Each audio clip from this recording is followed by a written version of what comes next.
Hey there, Bricksters, and today I have a few LEGO Dimension sets which I am going to part out into my Bricklink store. So I'm going to take you through the process on how I part out a set.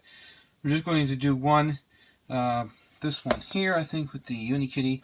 This one here is the Homer Simpson one, and I got 4 of them. Thing is, doing 4, it's the same thing as 1, only it's just 4 times the amount of work at the same time because you put in a quantity of 4 instead of a quantity of 1. So let's go to the computer now and I will show you how that's done at Bricklink.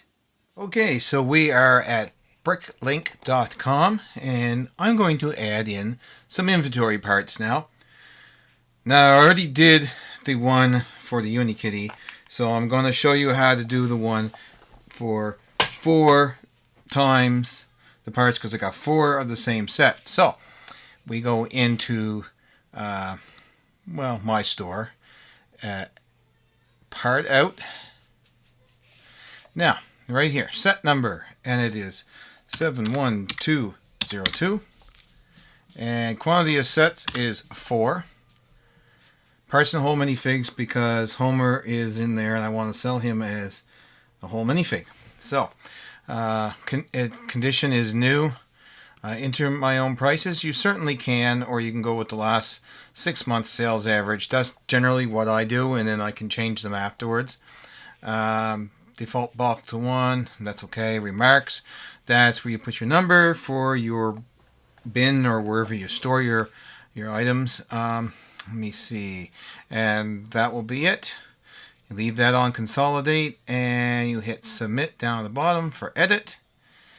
Now all your parts in those sets come up and it'll tell you the exact numbers in the 4 sets. Now as we scroll down here, you're going to see you already have this same part in your inventory. Okay, yep, I know I do that.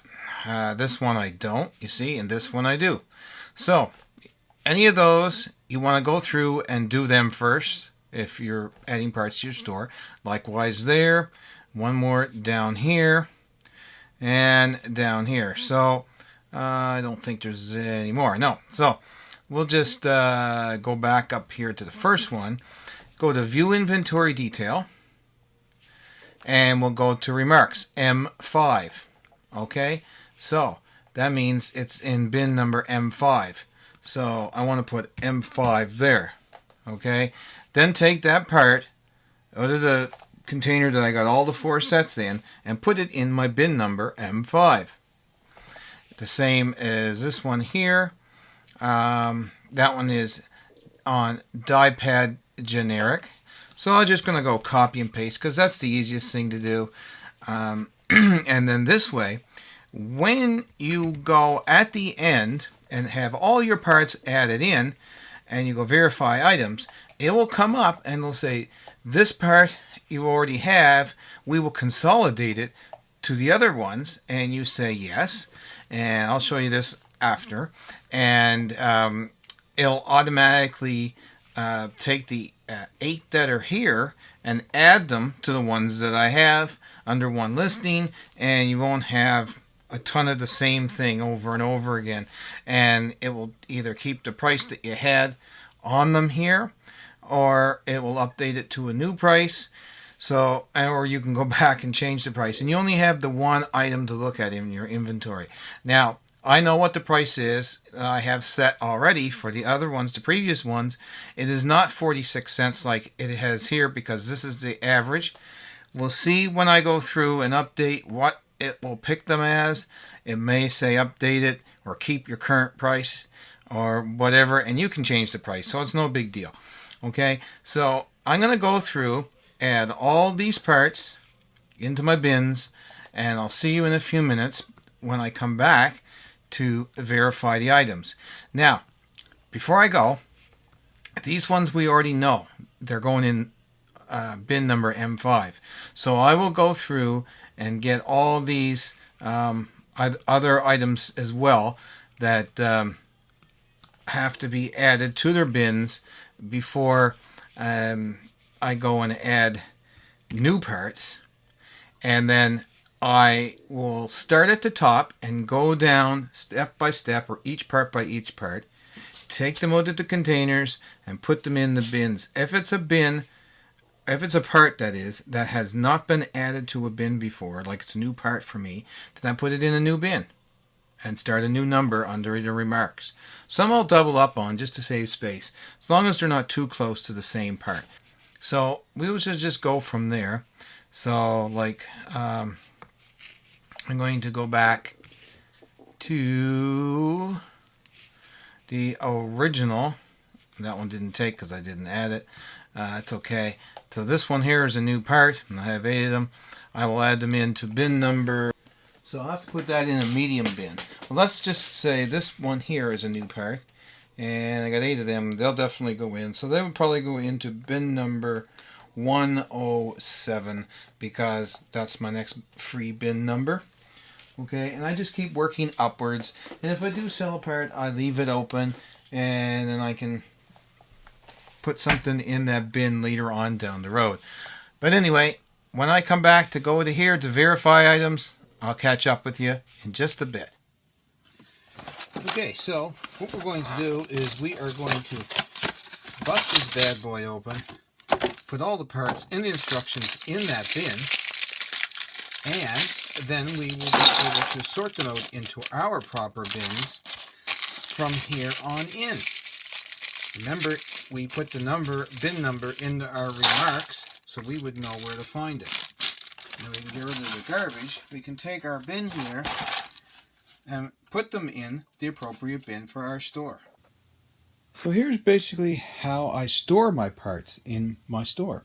I have these little bins that I picked up at the dollar store, and they're little divider trays. Because I don't have a whole lot of the same part, these work great. Now if you have more than that, you might need bigger bins or hop-out trays or something there of the like wall mounting cabinets and stuff like that. But these sort of work perfect for me. And then I number each bin from 1 on up. So I have 1 up to 93 done right now, because I have another box full of stuff. This has got the sets, the odd stuff. All the minifigures are bagged and into another bag, so I can find them quite easily. And these ones have to be put in a slot. I keep all the electronics in here as well, so they can be readily found. Well, alright, now that I have them all listed and parted out in their proper bins and in places, I am going to verify items. So I click on verify items. Okay, so I went back and corrected my errors, because I just had a few errors in there and I took some stuff out. And so basically, if you take something out, you gotta delete it. You can't leave it in there. So got all the parts there are in now, and as you can see, here's one right here. This lot will be consolidated with lot such and such, with a new quantity of 18 and a new price of 2 cents.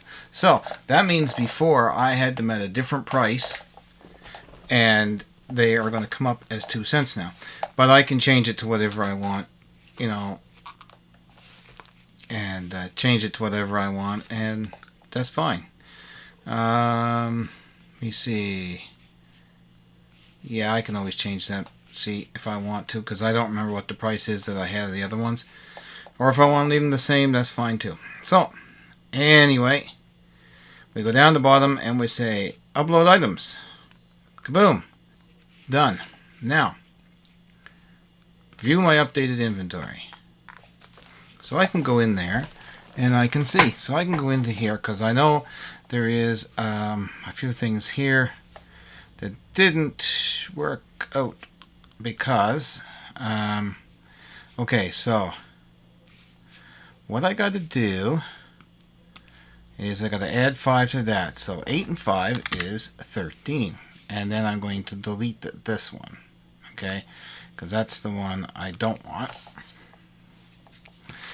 And everything else looks okay. I want to change the price on that. I want 50 cents for those ones. I should have done that the first time too, but that's okay. And these ones here, yeah, they're all in the same, so that's M7, and those are M7, because I put them in bin M7, and then I put them with their appropriate tags on the little bag that I put them in. So, oh yes, and those are also not been used, so we'll copy and paste that there, submit changes, and it's done. And there you go. That's how you update your inventory in Bricklink to your party notice set. Hope that does help out a little bit to anyone who does have a question about that. And I'll talk to you again in another video. Any comments, questions, let me know down below. If you'd like to have another tutorial, let me know as well, and I'll see what I can do for you. Talk to you later.